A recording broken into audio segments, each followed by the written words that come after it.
Alright, what is up, everybody? We are back on ICC. Going to be taking a look at another correspondence chess game that recently finished over on Chess.com. Or actually, maybe it wasn't so recent. It was probably, what, a couple weeks ago? Maybe 4 weeks ago or so. So yeah, a semi-recent game. I've been meaning to record this for a little while. Maybe subconsciously I I didn't really want to because this is actually a game where I lost in pretty dramatic style.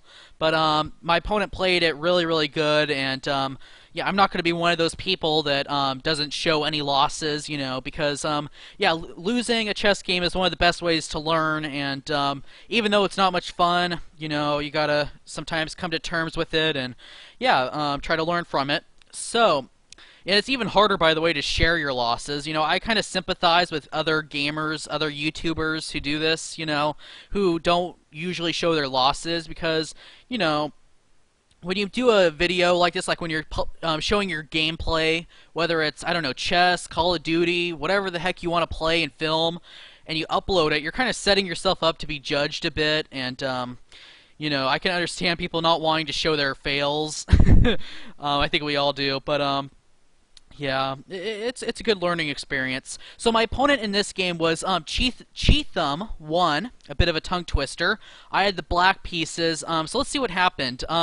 Yeah, in this game I commit a lot of yeah, a couple mistakes, and yeah, it's well punished. So let's see what happened. My opponent kicked off with 1e4.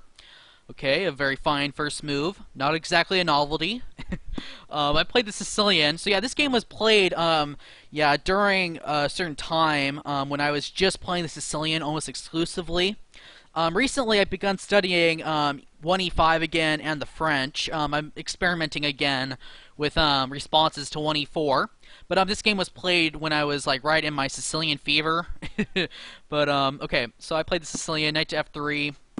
d6, d4, all normal, knight to f6, knight to c3, and I played a6, the Najdorf. Yeah, so a lot of choices now for white. My opponent opting for probably the most interesting line, the 6 bishop g5 line. Very topical, very yeah, very common. A very topical opening.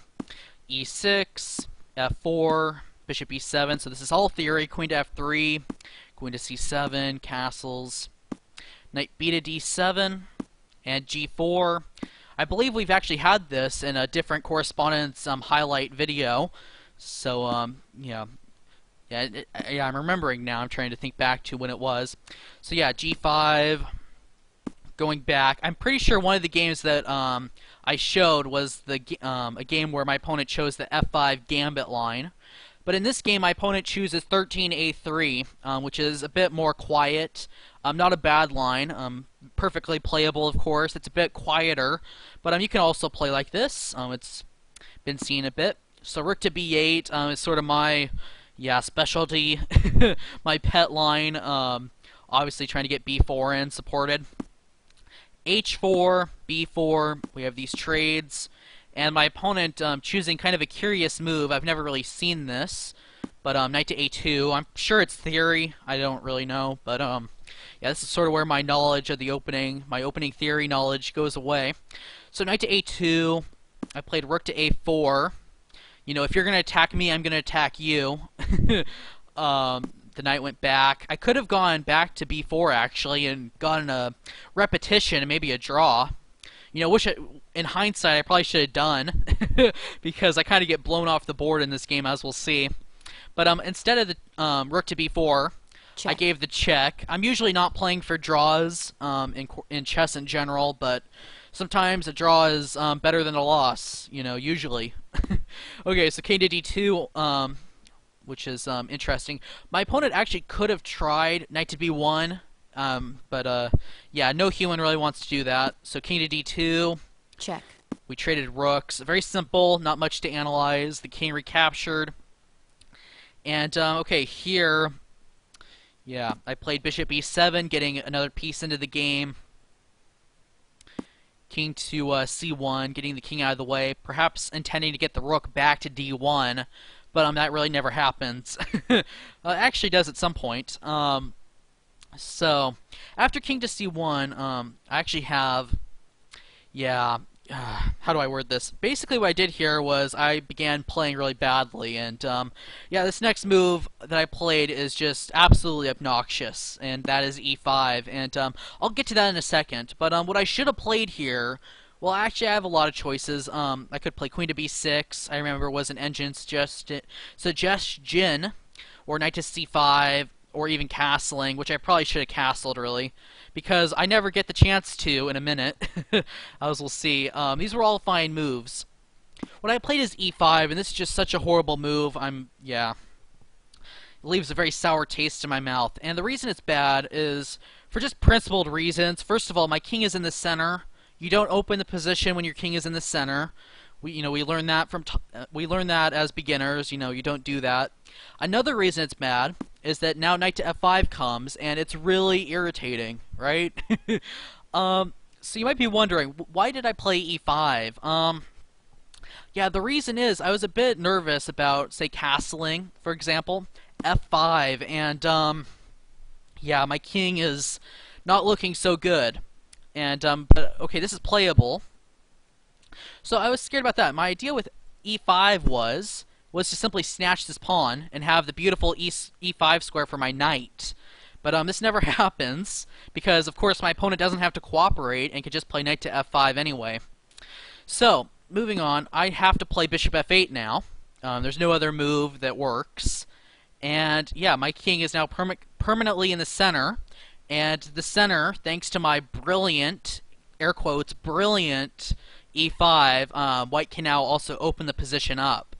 So, yeah, horrible opening play by me, and let's see how I get punished now. So, bishop h3, good move, top engine choice, getting the last piece out and freeing this rook. g6, the knight went back. I played bishop g7, so I'm realizing I'm in trouble. I'm desperately trying to get castled, but that never happens. It's interesting to note here, white actually has several good moves. Yeah, namely f5 is the best alternative. What my opponent played was knight c to d5, which is very good, very human, yeah, very winning. Okay, so I took it off, trying to get pieces off. Less material to get attacked with, but okay, after the knight recaptured, after the knight recaptured, excuse my English, I played queen to a5.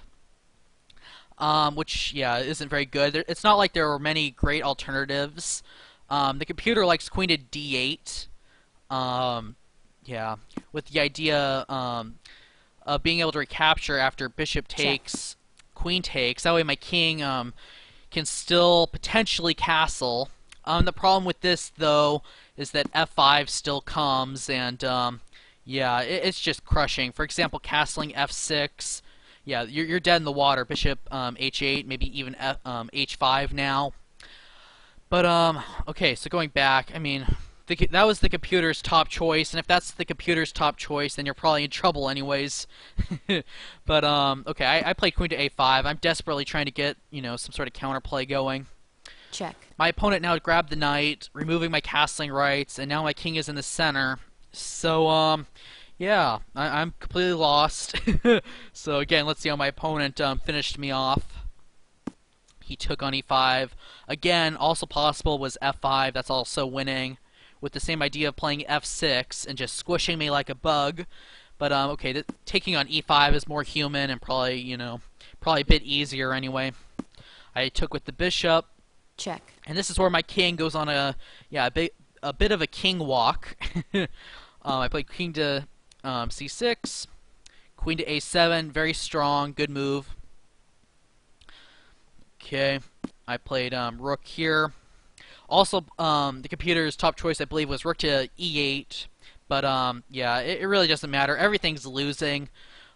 If you have a king here, in an open board against a knight and a queen, it's usually not looking very good. But okay, I tried rook to f8. So knight to e7. By the way, the idea with rook to e8 was to now take the knight in this position, which is obviously losing. But okay, now I played king to b5. Check. The check was given. I went to c4, so my king is running for the hills. Check. B3 check. Again, I want to remind you, this is a correspondence game, so this is one, yeah, you have 5 days to make your move. So, yeah, there's no chance of winning on time like in bullet chess. So I played king to c3 with a cheeky mate threat, by the way. So if for whatever reason my opponent misses it, you know, I could win the game here. That'd be kind of funny, right? But of course my opponent didn't allow me that. Check. Played knight to d5 check. And Check. a couple more moves. Rook to d1. I took the pawn. Check. And Check. the check. Check. And queen to g4. And here I resigned as I'm about to get checkmated, because I'm any move here or here. It really doesn't matter. Let's say here.